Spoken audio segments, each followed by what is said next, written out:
मेरे प्यारे बच्चों, स्वागत है आप सभी का हमारे YouTube चैनल पर। और आज मैं आपको क्लास 10th का प्रश्नावली 14.2 का प्रश्न संख्या 1 बताने जा रहा हूँ।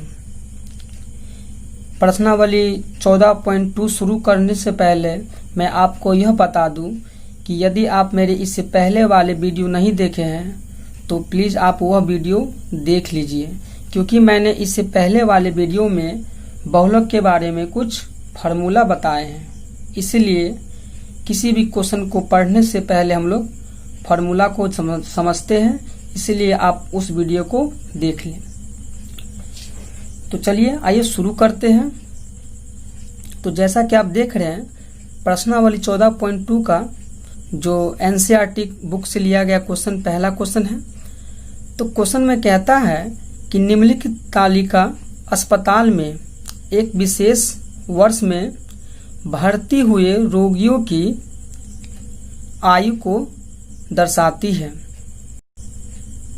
अब यहाँ पे तालिका जो दिया गया है, तो तालिका के जो ऊपर में लिखा गया है आयु वर्षों में, ये रोगियों की आयु है और ये रोगियों की संख्या है। और नीचे में कहता है उपरोक्त आंकड़ों के बहुलक और माध्य ज्ञात कीजिए। तो सबसे पहले हम लोग को माध्य ज्ञात करने के लिए दो टेबल की आवश्यकता होती है। अब यहाँ प्रश्न जो देखे हैं आयु वर्षों में, इसको हम लिख सकते हैं वर्ग अंतराल, और जो दिया है रोगियों की संख्या उसको लिख सकते हैं बारंबारता, या फिर आप ये दोनों भी लिख सकते हैं। तो इस प्रकार से बहुलक ज्ञात करने के लिए दो टेबल की आवश्यकता होती है। तो चलिए आइए इसको सॉल्व करते हैं। तो बहुलक ज्ञात करने के लिए सबसे पहले हमको आवश्यकता होती है बहुलक वर्ग की। तो बहुलक वर्ग निकालने के लिए हमको सबसे पहले देखना है कि बारंबारता में सबसे अधिकतम मान कहाँ पे है। तो जैसा कि देख रहे हैं कि सबसे अधिकतम मान यहाँ है 23 है, और इसके सामने वाला जो है वही इसका बहुलक वर्ग हो जाएगा। इसलिए हम यहाँ पे लिख सकते हैं चूंकि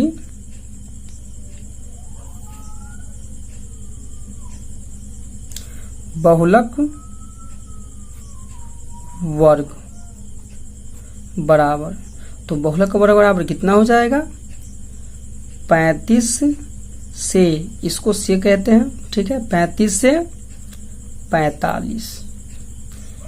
इसीलिए L होता है, जो आपको हम पिछले वाले वीडियो में सबके बारे में चर्चा कर चुके हैं। तो चलिए L कितना हो जाएगा, तो L बराबर होता है बहुलक वर्ग की निचली सीमा।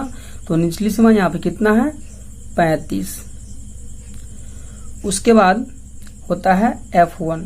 F1 जो होता है तो वह होता है बहुलक यानी बारंबारता जो होता है, जो बारंबारता होता है ना, जो उसमें जो सबसे ज्यादा अंक होता है, तो वह हो जाता है आपको F1। तो सबसे ज्यादा कौन है 23, तो हो जाएगा F1 23।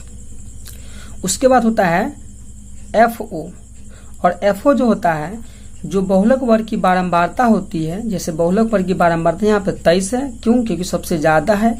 इसके ठीक पहले वाले, तो ठीक पहले वाले कितना 21, तो FO हो जाएगा 21। उसके बाद आता है आपको FO के बाद होता है F2। तो यहाँ पे F2 कितना हो जाएगा, तो F2 हो जाएगा बहुलक वर्ग की जो बारंबारता होती है, जैसे 23 है तो 23 के ठीक बाद वाला, तो बाद वाला कितना हो जाएगा, वो हो जाएगा 14। उसके बाद F1 हो जाएगा, उसके बाद H हो जाएगा जो वर्ग अंतराल होता है। तो देखना है कि वर्ग अंतराल कितना का अंतर है। इसमें आप देख सकते हैं वो अंतर है 10 का, इसलिए H बराबर कितना हो जाएगा 10। अब हम लोग लिखेंगे बहुलक बराबर, बहुलक बराबर फॉर्मूला होता है L plus F1 minus FO, और बट्टे में होता है 2F1 माइनस FO और माइनस F2, तरह से कोष्ट होता है गुने H।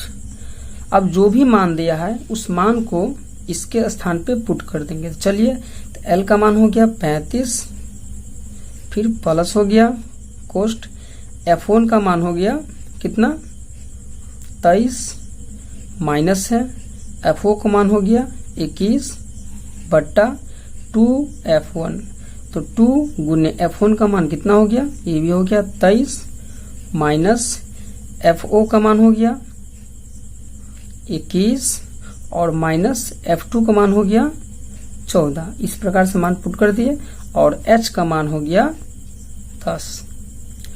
आगे लिखेंगे 35 प्लस ये 23 में से कितना हमको माइनस करना है, 21 करना माइनस, तो ये हो जाएगा आपको 2। उसके बाद 23 को 2 से गुना करेंगे, कितना हो जाएगा 46 और माइनस, यहाँ पे देख रहे 21 माइनस में है और 14 माइनस में है, तो माइनस माइनस क्या होता है प्लस, तो दोनों को जोड़ देंगे, तो 21 और 14 कितना हो जाएगा 35 और इंटू में कितना हो जाएगा 10। उसके बाद लिख देंगे 35 प्लस हो जाएगा 2 और बट्टे में 46 में से 35 क्या करना है, माइनस करना है, तो कितना हो जाएगा 46 में से 35 माइनस हो जाएगा तो हो जाएगा 11 और गुने में 10। इस प्रकार से 35 प्लस 10 को 2 से क्या है गुना है तो गुना कर देंगे, ठीक है, तो हो जाएगा 10 दूना 20 और बट्टे में हो जाएगा आपका कितना 11 हो गया। अब इस प्रकार से हम लिखेंगे आगे 35 और 20 में डिवाइड करेंगे 11 से, हमको 20 में डिवाइड करना कितना से 11 से, तो ये समथिंग हो जाएगा आपको 1.818। अब डिवाइड करके देख लीजिएगा। इस प्रकार से 35 और प्लस 1.818 को क्या कर देंगे, इसमें जोड़ है तो जोड़ देंगे, 35 से 36, 35 से 36, यहाँ पे क्या हो जाएगा आपको पॉइंट, इसको लिख सकते हैं 82 लगभग, ये आपका आंसर हो गया। ये किसका आंसर हो गया, बहुलक का आंसर हो गया। अब हमको इसी में क्या कह रहा है, माध्य ज्ञात करने के लिए, तो माध्य ज्ञात करने के लिए और हमको टेबल की आवश्यकता होगी, इसीलिए हम यहाँ पे लिख सकते हैं माध्य निकालने के लिए, इसी में लिख सकते हैं वर्ग चिन्ह, तो ये हो गया आपका वर्ग चिन्ह, इसको डिनोट करते हैं हम लोग, यानी सूचित करते हैं x से, और एक और टेबल बना लेंगे इसमें, उसको क्या लिखेंगे, उसको लिखेंगे f गुने x। अब हम ये 2 टेबल एक्स्ट्रा क्यों लिखे, तो वो लिखे हम माध्य ज्ञात करने के, यहाँ पे देख रहे प्रश्न कह रहा है माध्य भी ज्ञात करना है और ये 2 ही टेबल आवश्यकता होती है बहुलक के लिए। तो चलिए हम इसको पहले टेबल में लिख लेते हैं। इस प्रकार से हम इस टेबल तैयार कर लिए, किसके लिए, माध्य के लिए। अब यहाँ पे आ गया वर्ग चिन्ह, तो वर्ग चिन्ह बराबर हम लोग फॉर्मूला पढ़े हैं कि ऊपरी सीमा और प्लस निचली सीमा। तो अब यहाँ पे देख ले वर्ग अंतराल में ऊपरी सीमा कितना, यहाँ पे 15 है, तो वर्ग चिन्ह निकालने के लिए क्या करेंगे, इन दोनों को जोड़ देंगे, तो यानी यहाँ पे हम साइड में कर देते हैं, ठीक है। तो 15 और प्लस 5 और बट्टे में 2, तो 15 और 5 कितना हो गया 20 हो गया, और बट्टे में 2 डिवाइड करें कितना हो जाएगा 10। तो इस प्रकार से कितना आ जाएगा 10। फिर इस दोनों को जोड़ेंगे, तो इस दोनों को जोड़ेंगे तो कितना निकलेगा 40, और 40 से फिर 2 से डिवाइड करें कितना आ जाएगा 20। तो इस प्रकार से कभी भी यदि हम वर्ग चिन्ह निकालें तो वर्ग चिन्ह निकालने का एक फार्मूला होता है, ऊपरी सीमा प्लस निचली सीमा यानी वर्ग अंतराल में जो दिया रहेगा ऊपरी सीमा और निचली सीमा उस दोनों को जोड़ के और 2 से डिवाइड करना है सब में। तो इसी प्रकार से हम सबको जोड़ करके जितना भी वर्ग अंतराल दिया है सबको जोड़ करके और 2 से क्या कर देंगे डिवाइड। तो इस प्रकार से आपका आ जाएगा 30, 40, 50, ये हो जाएगा 60। यदि आप 2 निकाल लेते हैं तो आगे का आसानी से निकाल सकते। कैसे? अब यहाँ पे देख सकते हैं कि यहाँ पे 10 है, इस साथ क्या है 20 है। तो 10 में कितना जोड़ने पे 20 आ गया, 10 जोड़ने पे उसी तरह से 10-10 हमें जोड़ते जाएंगे, आसानी से निकल जाएगा। और नहीं तो आप सबको जोड़ करके और 2 से डिवाइड कर सकते हैं। अब आगे है f गुने x। तो ये हो गया आपका f का मान, ये हो गया x का मान। इन दोनों के बीच में क्या है गुना है, तो इन दोनों को गुना करेंगे। तो इसको इससे गुना करेंगे, कितना हो जाएगा, ये हो जाएगा 60 और ये हो जाएगा 240। इस प्रकार से इसको मल्टीप्लाई करेंगे, ये हो जाएगा 623।